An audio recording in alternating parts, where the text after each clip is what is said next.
do a prayer? I think I would love to do a prayer first and foremost. You've done it? I would like you to do that first. I think this is too important to leave that out, and that has helped lead this to where it's at. So please join first.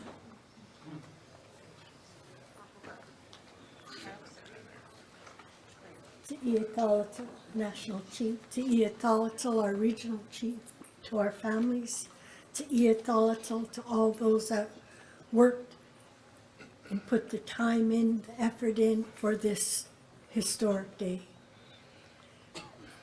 Creator, Chichel Siam, Shashkawit Equala, Little Bird Equala, to APTN, Creator of all good things. Through this song, special blessing on the ATIs for the children and families, for the good work that was done on the children and families. Creator, special blessings on all those and their families that worked so hard for this day, for this moment. Creator, continue to walk with us, guide us, be with us, and continue to shine a light on all our First Nations, especially those children that have been impacted. And give thanks today, Creator, for we know that it's going to be a difference maker.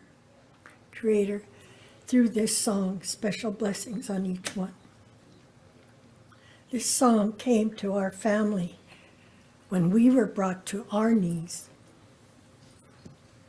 because of one of our children.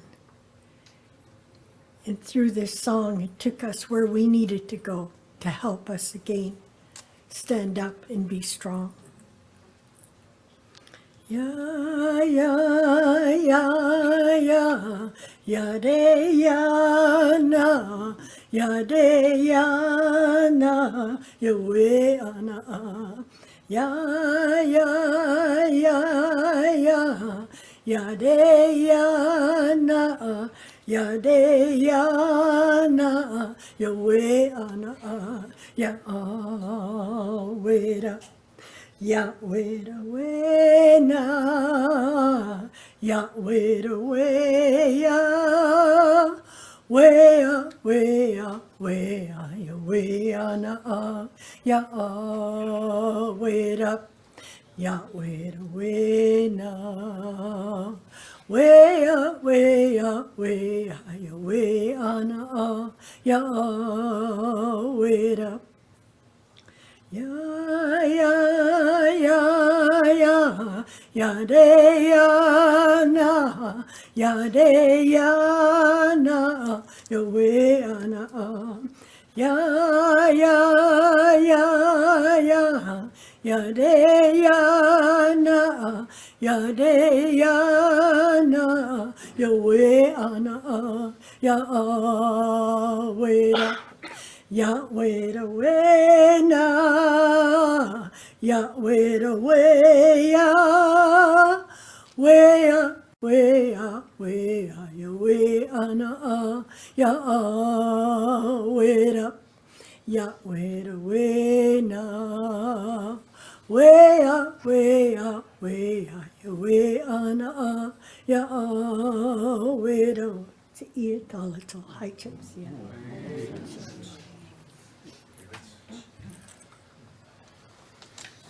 Miigwech, thank you. It was so beautiful. I think that we have to start this off in a good way. And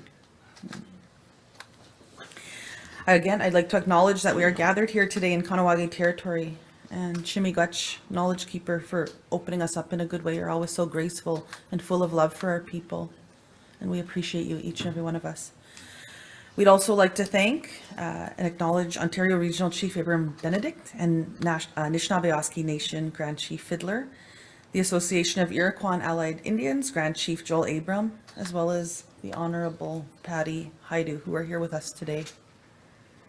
I want to thank the pastors and the elders again that have been with us. I know one of my pastors is here, Pastor Bruce. Thank you for being with me from many years ago, and every single day he's been praying for this, that this happens today, and I want to thank him for his continued strength, prayers, and love.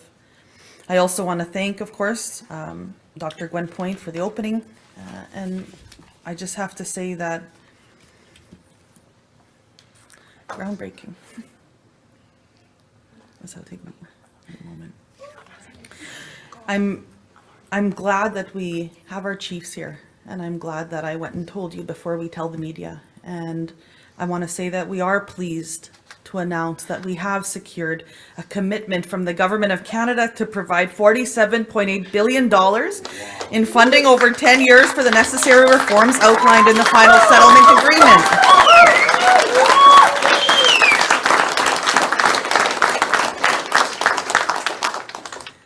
This is significantly above and beyond Canada's initial commitment of $19.8 billion that was committed several years ago. The funding will lead to improved supports for First Nations children and their families through fundamental reforms to the program.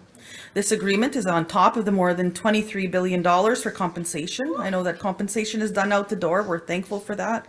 That was approved last October in the final settlement agreement, to compensate hundreds and thousands of First Nations individuals and their parents or caregiving grandparents who were harmed by Canada's discriminatory policies through the First Nations Child and Family Services Program and narrow application of Jordan's Principle.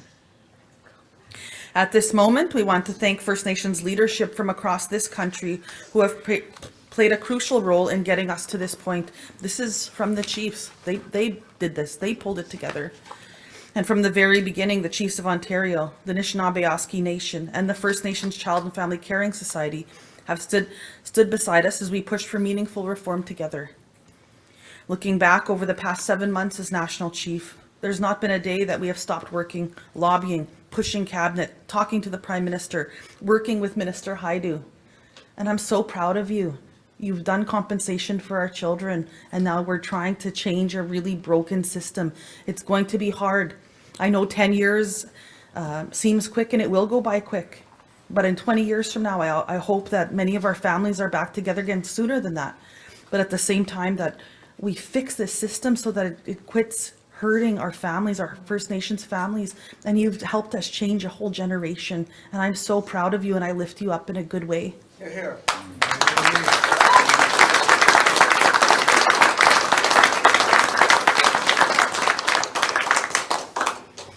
For too many years, we have been fighting to fix a broken child welfare system in the courts. And because of our unity in this fight for justice, we reached a historic turning point last year with the largest compensation settlement in the history of this country.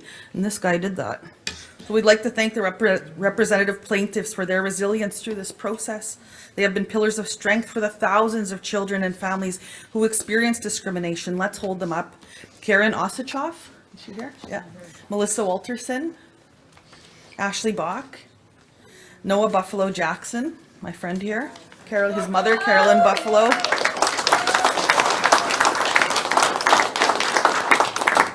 his awesome dad, Richard Jackson, Xavier Mashoum, Jeremy Mawasagi, Jonathan Mawasagi, and Zach Trout, Chimigwech. Yeah. While we were successful in negotiating the largest settlement in Canadian history, there is still so much work to do. Over the past few weeks, we have secured a commitment from the Prime Minister for a formal apology in the House of Commons. We've received federal court approval of a distribution protocol, which will allow for compensation to start rolling out this year. And that takes us to this moment. The last couple of weeks have been extraordinary, and we want to recognize and thank the Prime Minister and Minister Hajdu for your leadership. While we are pleased with today's announcement, it is hard to think of this as a celebration because everything that has happened so far is so sad. There has been so much pain and hurt and harm caused by this racist child welfare policy in every one of our First Nations communities and our families. And I see Delilah from the Prime Minister's office. My special love to you through this as well. I know I've been bugging you, but it's always in good faith. And to Katie Telford and others, yeah. There's been so much pain and hurt caused by this, and it's impossible for us to forget that. These policies robbed our nations of our most precious resource, our children, our kids. Since the beginning of the 60s scoop, First Nations children have faced discrimination in Canada's child welfare system due to long-standing discriminatory policies and attitudes towards First Nations people. We are moving towards prevention rather than apprehension. Prevention rather than apprehension.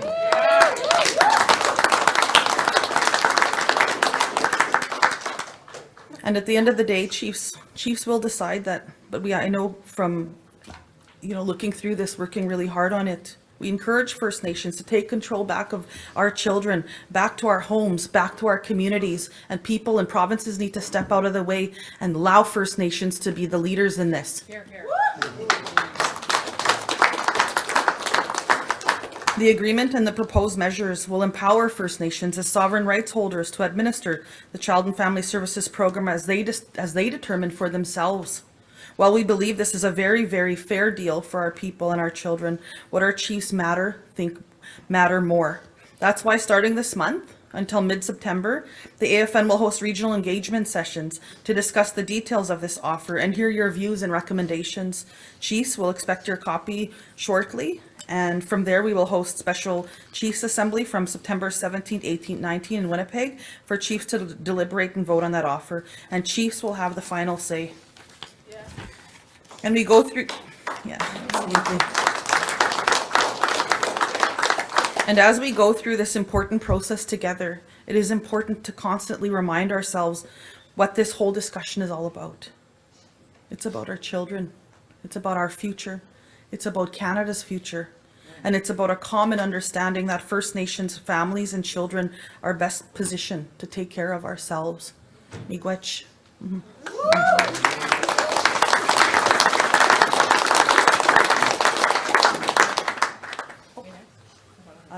Where's Jamie? Jamie? Yeah. Where's he? Okay, Jamie, if you can.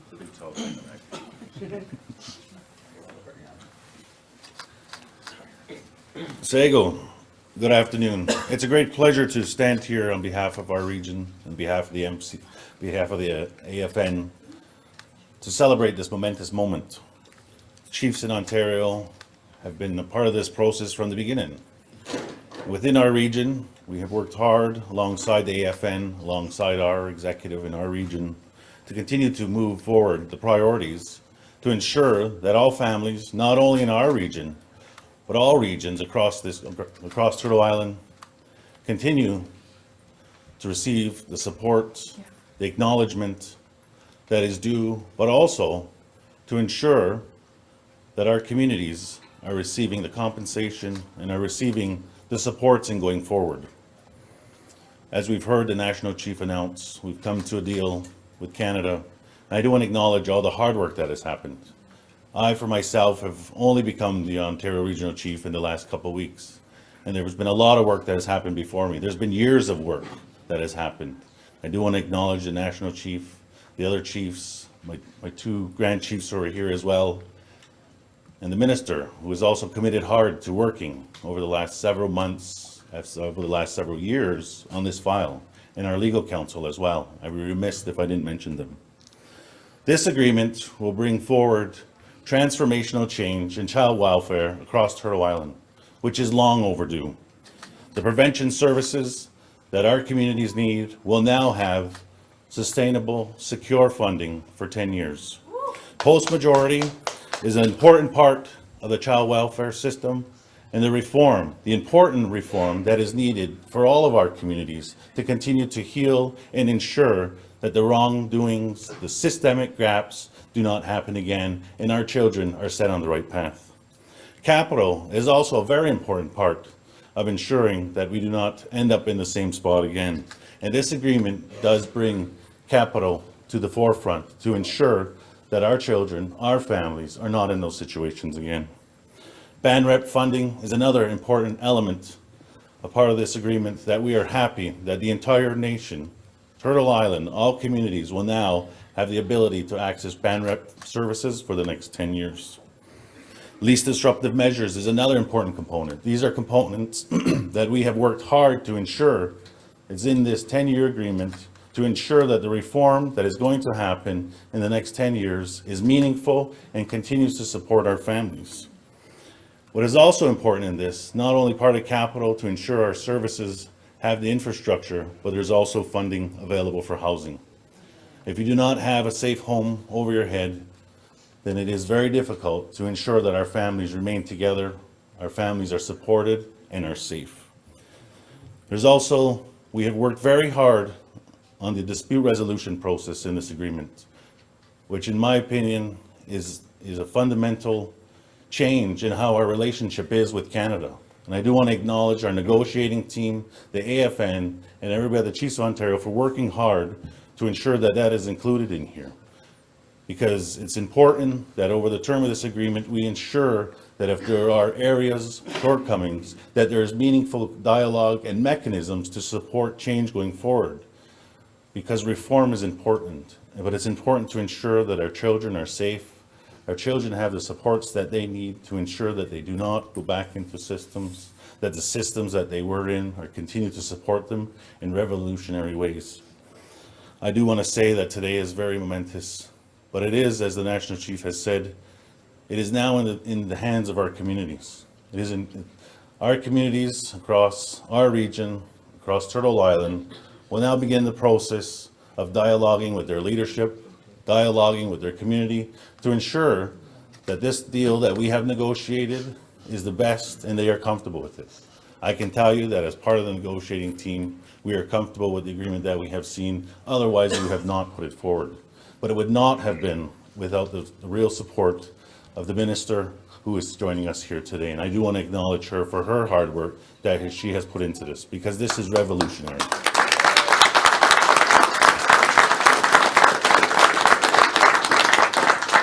So on behalf of the Ontario region, I want to thank the National Chief as well for the hard work and dedication that she has put into this process, and all the chiefs that have stood behind her to support her in moving this revolutionary reform that is long overdue for our families across Turtle Island. So, yeah.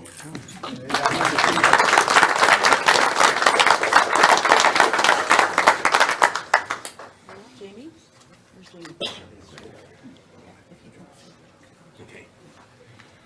Okay. Sorry about that, Regional Chief. Next, I'd like to call Grand Chief Joel Abram of the Association of Iroquois and Allied Indians.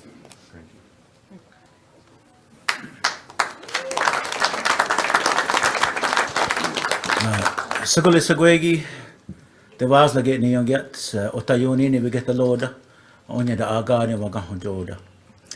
My Oneida name is Demas Lage, and my from the Wolf Clan, from the Oneida Nation. Very glad to be here today, and I think we've sort of turned a page in terms of child welfare and handing the power back where it really belongs to the nations, so they can take up that responsibility for their children. Bring back those children that are gone, that have been taken. I think we all recognize that the child welfare system sort of took over where the residential school system left off. So we need a lot of healing too to go along with that. And I think this agreement is a good step. So I think it's another corner in another way, in that we've seen everything from the Indian Act to residential schools, MMIWG, 60 Scoop, all these things. They all come from doctrines of superiority. And we know that those are based on papal bulls, which is based on racism from the 1400s, which did not see us as humans, not fully human anyway. So I'm glad that Canada has started to come to terms with the fact that we should not rely on these things that are entrenched in the legislation and policies towards First Nations people, and that we are humans, and we do have that authority. Thank you.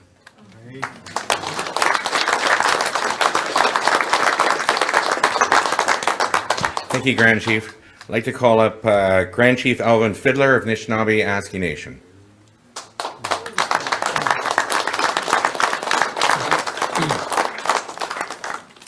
Miigwech Jamie, miigwech Gwen.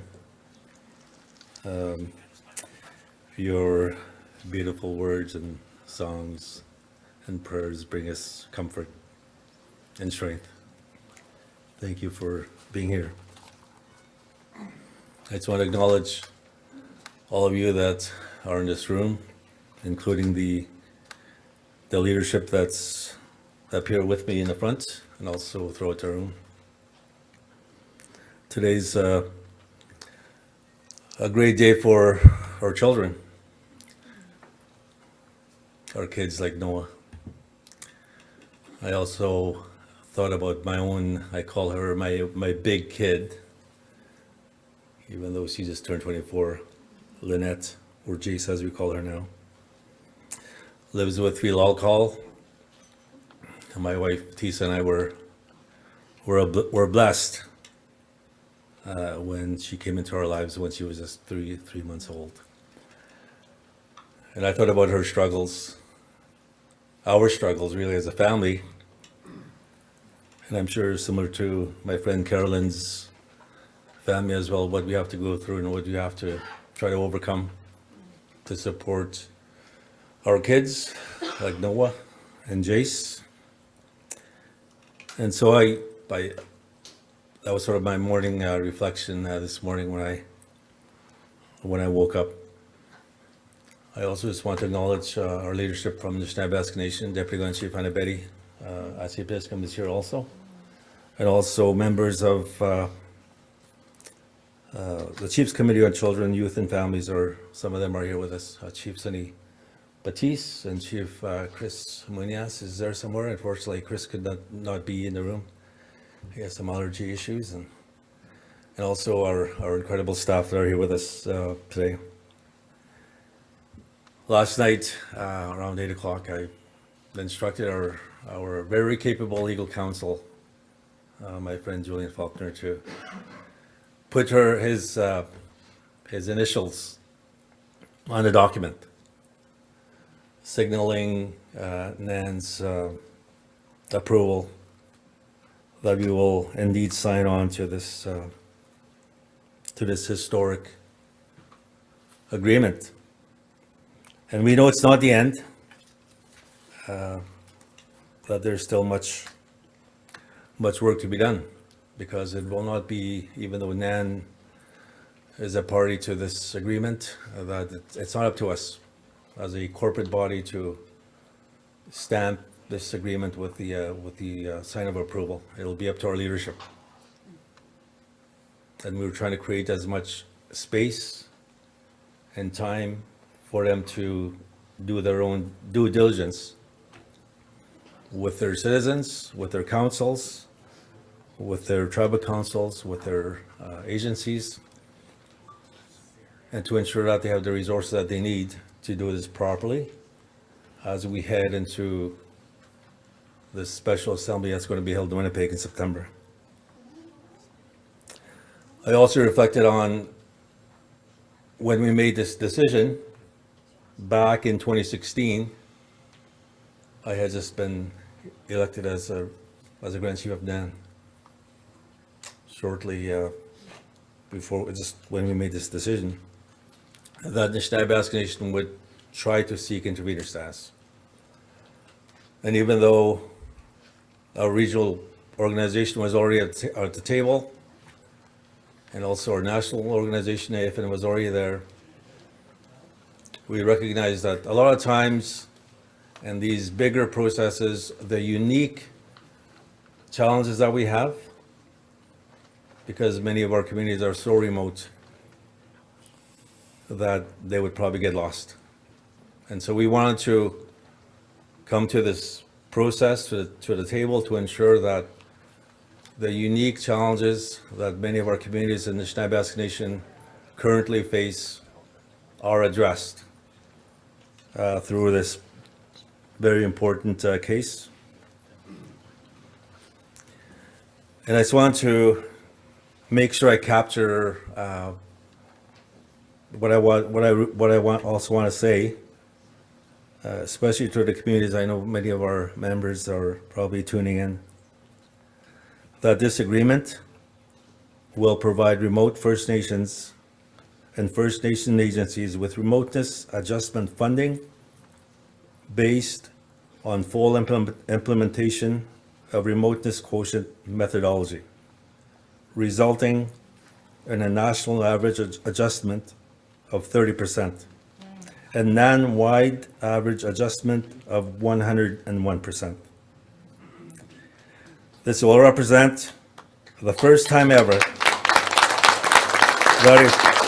that a First Nation cited evidence-based methodology, and we did this in partnership with others that were in this,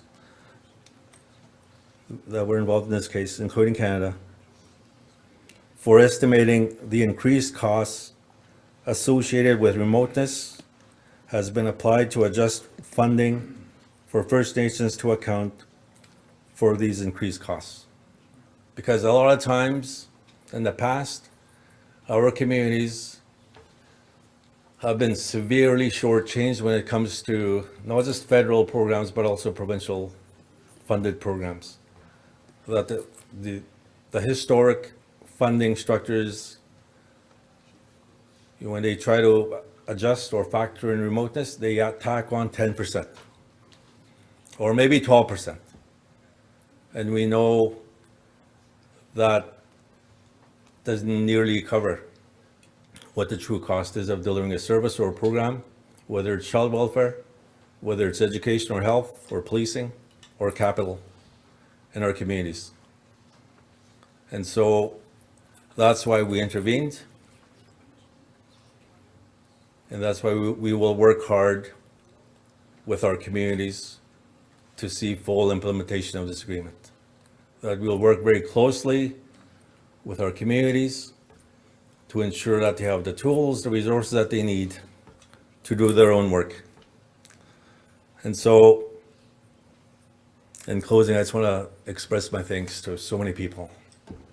The families, first of all, leaders like Ashley, Assembly of First Nations, National Chief Woodhouse, Chiefs of Ontario, our rookie Regional Chief, and my dear friend Patty. Thank you for your leadership and your support. And I am hopeful today as I stand here that things will get better for our children. That what they've been struggling with for so many years, and just in the last week in the Nan Territory, we still losing people to suicide. And the ongoing challenges that they face with mental health and addictions, and the families that are trying desperately to keep their children alive, that they need support also.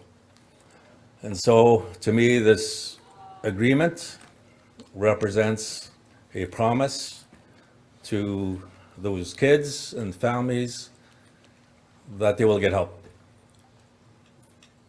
that they will get some relief, and that we owe it to children, our kids, like Noah and Jace and so many others, including those that are living in tents in Thunder Bay and Timmins and Dryden and across the country, that they too will get help. You guys.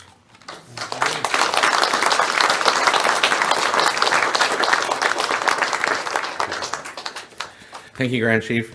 And finally, I'd like to ask representing Indigenous Services Canada, Minister Patty Hajdu.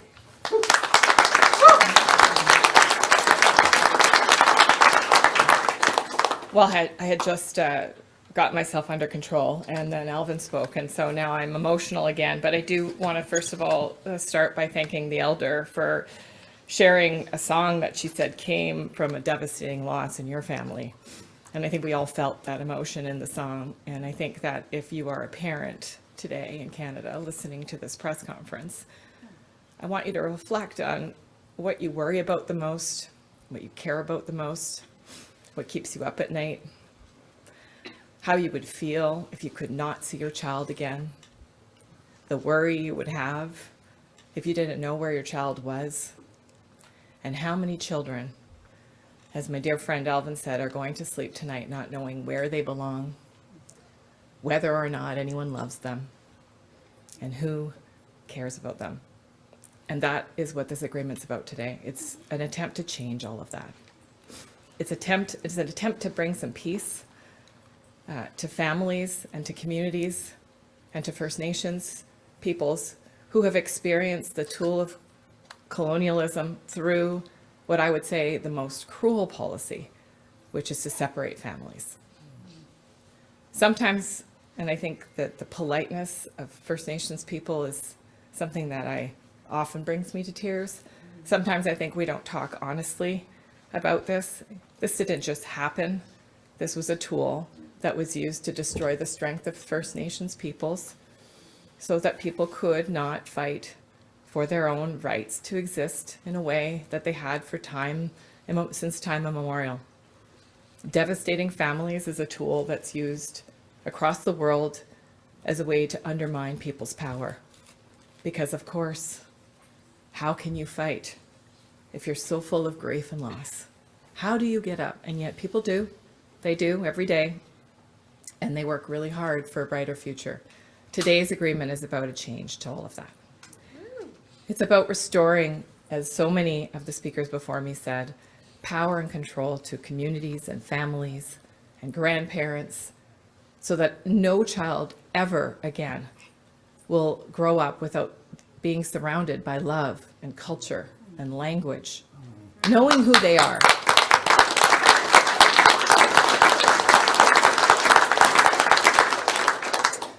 It's also a day that Canada moves from compensating for harm to investing in prevention. Many people spoke about prevention today. What does that mean? It means that we can see an end to the days where families are ripped apart because they don't have a safe place to sleep, because they can't afford the food to feed their children, because they don't have the supports they need to be able to care for children with extra needs who will thrive surrounded by love and community. We end those discriminatory, systemically oppressive policies today with this agreement. I truly want to thank everyone who stuck with these negotiations over the last several months and years. But I have to start with a thank you for the Prime Minister of this country. Because in fact, Prime Minister Justin Trudeau, when he was elected in 2015, said, we're going to start this hard work of reconciliation. I don't think that people understand how systemically woven into the fabrics of this country the resistance is to that work. How every department in the country is designed to exclude Indigenous voices and perspectives. I don't think he knew that when he was a candidate in 2014. He sure knows it now. And he has worked with his ministers and with colleagues across this government, including officials, many of whom are in this room today, to change that approach, to insist on an approach that brings Indigenous voices, First Nations voices into policy making, despite opposition from many others who would rather have a system where we don't have to work together. But I think the reason why he did that in 2015 and the reason why I'm still a politician, and I look at my dear friend Alvin, because I've had many calls with Alvin. I'm sure you've taken calls from me while you're sitting in the car. I think I remember one where I just want to throw it all up in the air and say, this is too hard. But I think the reason why the Prime Minister pursued this and the reason why I'm still here is because this country can only succeed when First Nations people succeed.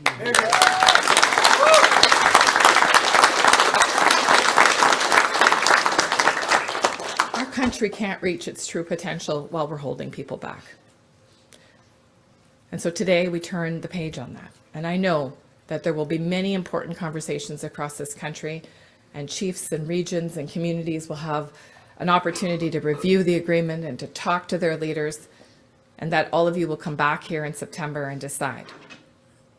And I hope that we are able to conclude that agreement at this time. Finally, I just want to say thank you to the families, and I'm looking at Ashley, who's from my own home community, who has shared a bit of her story, certainly not all of it.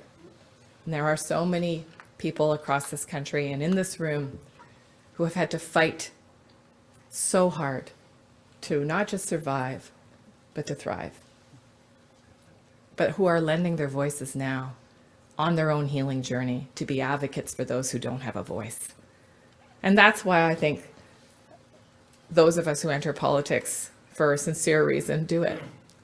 Because there are too many people who still don't have a voice at the tables where decisions are made about their lives. And so I want to thank all of the families who, despite great opposition and despite great odds, came together to say, maybe I couldn't have prevented what happened to me, but I'm going to damn well make sure it doesn't happen to somebody else.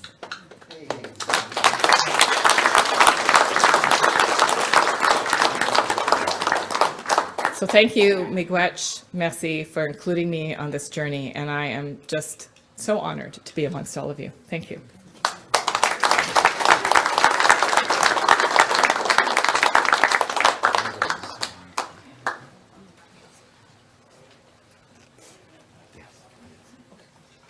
Thank you, Minister. We're going to open it up for questions now. So if the media would like to come to the microphone, give us your name and your outlet and who you're directing your question to would be helpful.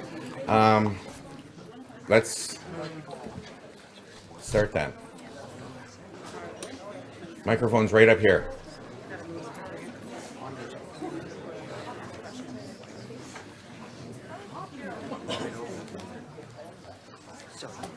There we go. Hi, Alessia. We turn the microphone on. Hi, Alessia Pasifimi with the Canadian Press. My question is for the National Chief and the Minister of Indigenous Services. National Chief, on Tuesday, you had told chiefs in Assembly that the regional chiefs have seen the agreement. Regional chiefs are saying that they haven't seen the agreement outside of Ontario. Who has seen it? Yeah, it would be, we have our own private system, and I'm legal's here. I'm sure they could answer that, but you can talk to them after. But- Stuart, yeah. So regional chiefs haven't seen it, you can't say? Well, there's a new, like, there's a draft agreement that's available now. Well, there's an agreement now today. There was wording changes, and so of course that goes back and forth, Yeah. So everybody will see it today. All chiefs will see it today. Communities will see it today. It was just initialed last night by all legal. And a question for the Minister of Indigenous Services. As I'm sure you've seen, chiefs outside of Ontario has raised a lot of concerns about the way that this process went. They were feeling left out of the negotiations, that their voices weren't being heard, and that they were being given an agreement that they had no control over. I know you're saying that there is opportunities for them to make recommendations when they see it and do those consultations. How open is your government to actually going back to a negotiation table, though, if they're saying we want parts of this changed? Well, first of all, I would say that this engagement period coming up over the next 2 months is going to be critically important. This was a legal agreement with litigants, and so Canada had a responsibility to work with the litigants to come up with an agreement over a dispute, ultimately. But now, as the National Chief and other regional chiefs have shared, there is an important component of going out to community and regions to make sure that people understand what's in the agreement. I understand that all regions will receive copies of the agreement in due course very soon. I think today is the timeline. And they will have an ability to read for themselves what's within that agreement. And I'm certain those conversations will unfold. And then ultimately it will be chiefs that decide whether they accept this agreement or not. And we'll take it a step at a time.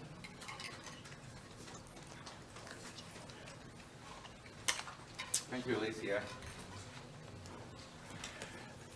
Anybody else?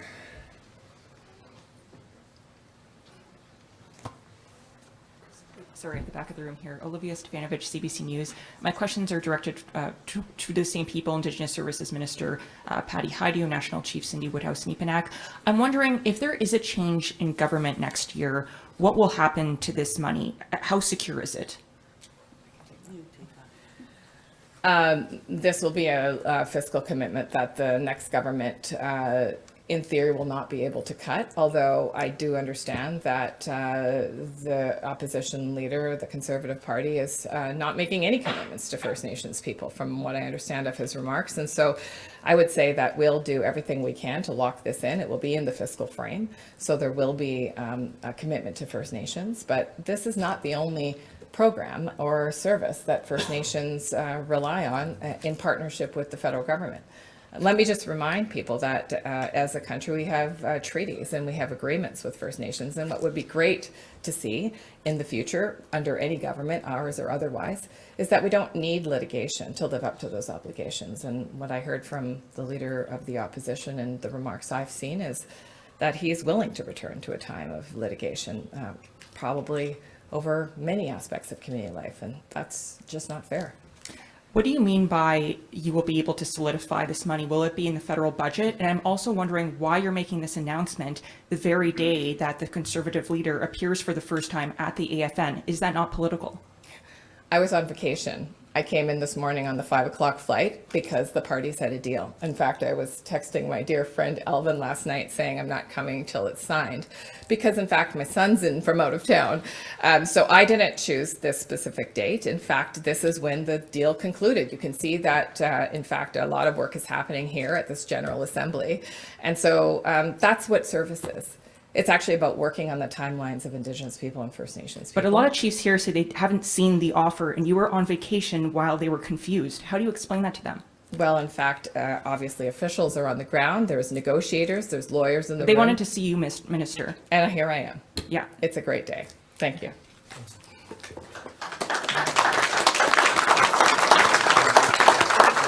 Okay, we go one more question.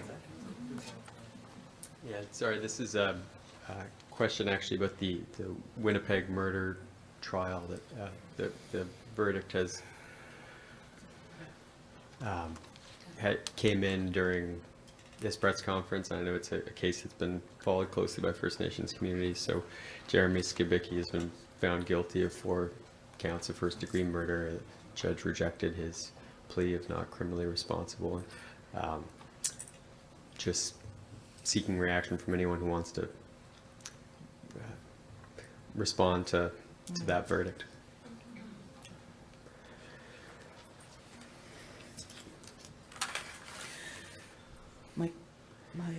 My sincere condolences to those women and their families. They didn't have to go like that, and it's such a slap in the face when people are let off the hook. It's happened my entire life. I've seen it over and over and over again. I'm not even surprised. It's so disheartening. And we have to change things in this country, and we can't just let people off scotch-free and to go and have some fancy meal somewhere and day in, day out and be taken care of after what they had done to many of our women. There's so much work to do, and I know that we just went through the 5th anniversary. I thought that this country would be reading that on missing and murdered Indigenous women and girls. And I encourage all Canadians to read that report. All judges, perhaps you could read that report. Thank you. Okay. All right, thank you, everybody. If there's no more questions, miigwech. And for journalists, Anishinaabe Nation Communications, Chiefs of Ontario Communications, and Assembly of First Nations Communication will be available out here for further questions or setting up different interviews. Thank you very much.